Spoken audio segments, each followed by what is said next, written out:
Hauser's permission to introduce the next clinician because he's someone very special to me.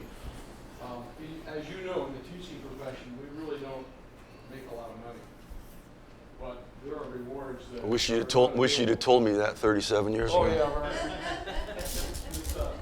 But there is a reward that exceeds any money we earn, and that's the success of our students.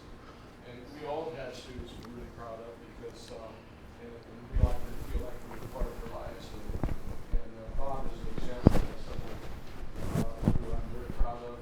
He's like a son to me. And our friendship goes way back to when he was in high school. But here's a man who has stayed in one school his entire teaching career.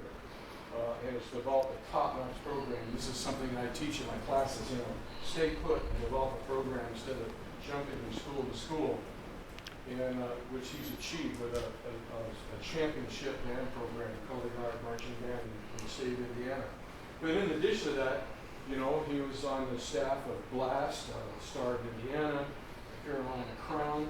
He's one of the people who's responsible for bringing the Madison Scouts back to prominence in their marching technique and so forth. And so he's been very, very successful in DCI in addition to his teaching experience in Brazil, Indiana, Northfield High School. And so I'm really proud to introduce him to you. You're going to be able to see him work this afternoon with the marching band and see some of the fundamentals and how they teach fundamentals and observe a lot of things that Dave's been talking about in here. You're going to be able to see in application. So I think you're going to enjoy what time we have with Bob Medworth. And so, Bob, it's all yours. And this is a presentation I think that we're going to all benefit. So, Bob, Thank you. Thank you. Yours. Thanks. This is a clinic. DCI asked me last year to do a clinic on. They wanted the band director to give a clinic from a band program that didn't have a lot of resources, and so they chose us, and we presented this, and I think it'll be helpful. I started out at Brazil High School in 1977, and to be totally honest, I was a young punk just out of college, and they asked me if they gave me the job, would I fire the color guard instructor? And I said, I'll fire anybody. And they said, well, if you fire the color guard instructor, who are you going to hire? And I said, well, she's out in the car waiting for me right now. And I think that's how I got the job. It had nothing to do with my skills.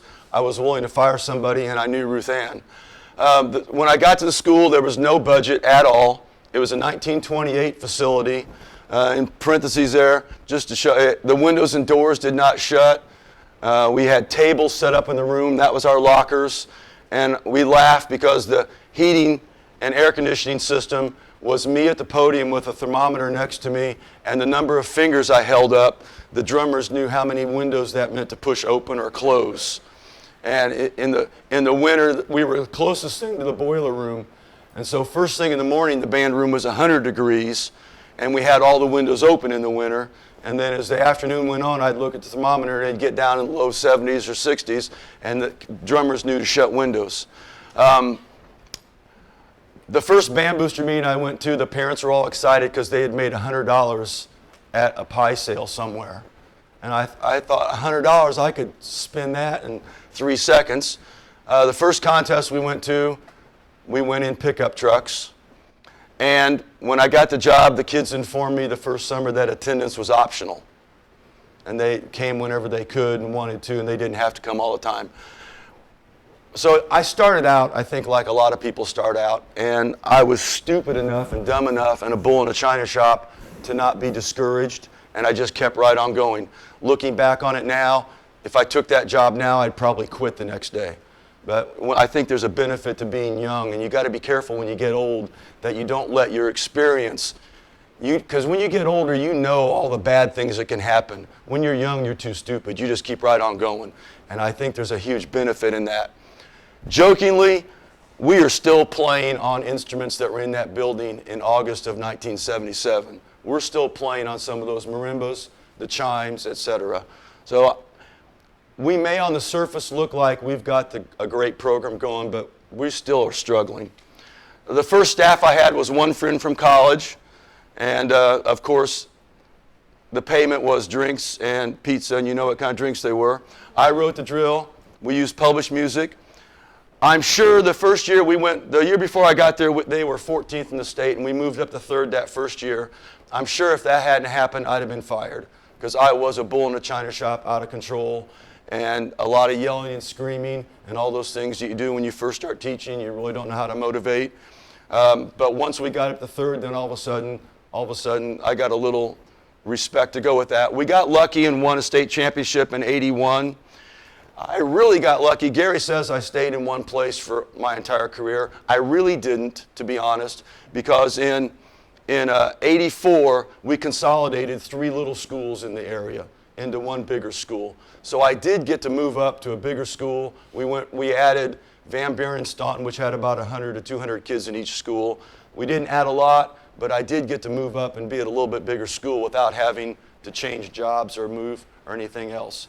So it's Northview High School. We're called the Northview Marching Knights. There's about 1,000 kids in the school, just over that right now. We have 180 total in the band and guard program, and marching band is optional, so we're probably going to put about 140 on the field this year. We're down a little bit. We got a small senior class, and a few years ago we have a new middle school director, and when it was time to go out and recruit, he gave the greatest speech of all time, but he forgot to tell the kids to come sign up. So that class was a little small, and that's our freshman class this year. We have 3 full-time directors, 6 through 12, which is great. Turn that off for a minute. If one of our administrators was actually looking at the schedule, they could probably fire one of us if they wanted to. They could probably cut staff a little bit. But it's great the way it is. And we're very lucky right now. The principals, basically all of our principals just say, you work from 7 a.m. to 4 p.m. We trust you. We don't know where you are, and we don't care because we know you're getting the job done. So we team teach all of our classes, and if we decide one day that 2 of us are going to go here and one's going to stay there and 2 are going to go there and one's going to go there, or however it's going to work, or if something comes up and we decide that one of us just can't teach and has to go do some stuff, we can make that happen. So we are really, really very, very fortunate. We do teach general music and theory and appreciation. I'm also in charge of the auditorium. Ruth Ann, you met yesterday. She gets 1 period to be the guard director. She gets a salary of $3,500. The middle school person who helps me with the high school band gets nothing for helping me. We have a percussion instructor.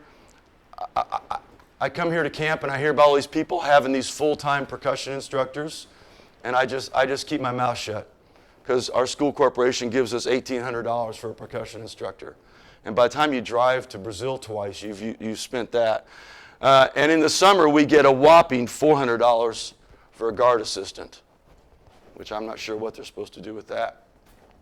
The marching band, we've been lucky. We're 9-time state champions, and I only say that to show you that it can be done in a cornfield. The Winter Guard is a 23-time world-class finalist. Our drum line's got 3 state champions. We have a jazz band at both schools. We have 2 concert bands. The Cadet Corps is the middle school group. We do not do BOA stuff. We probably could be okay at BOA, but we are not ready for that big-time thing. And personally, I never wanted to march in November. Sorry, you guys have to do that.